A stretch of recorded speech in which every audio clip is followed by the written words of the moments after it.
Today's sunshine note is titled, Losing Shannon. The angel said to the women, "Do not be afraid, for I know that you are looking for Jesus, who was crucified. He is not here, he has risen, just as he said."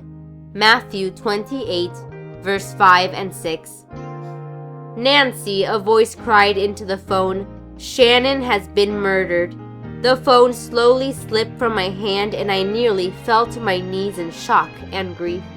Shannon had been a faithful member of my youth group. She was the kind of young person a youth pastor could count on, always attending every function, always coming early to help set up, and always staying behind to clean up. She was one of the kindest people I knew, our daughter's first babysitter and a true servant who lived her life for others. But now, through one brutal act, she was gone from our lives. I don't remember the rest of that phone call. I just remember feeling numb. I was in such shock that when I told my husband and 3-year-old daughter Christina, I didn't even cry. But later that day, while we were eating dinner, the tears finally came. "What's wrong, Mommy?" Christina asked, her brow wrinkled with concern. "Sweetie, I am crying because I am sad. Shannon was hurt so badly that the doctors could not make her well and she has died." "Don't cry, Mommy," she said in a hopeful tone. "You know that when Jesus comes back, he will bring Shannon out of her tomb." It was a matter of fact to her, no doubts. He had promised and someday he would do it. When Easter came around that year, Christina drew me a picture that I put in our family scrapbook.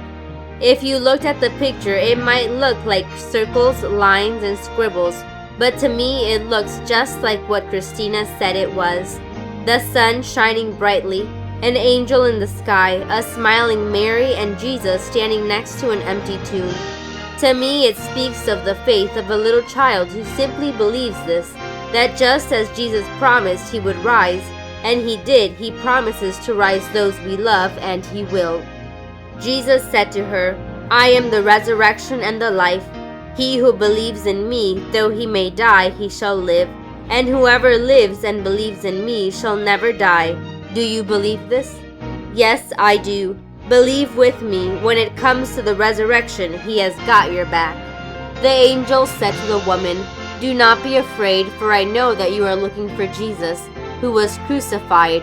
He is not here, he has risen just as he said." Matthew chapter 28, verse 5 and 6. May God bless you today.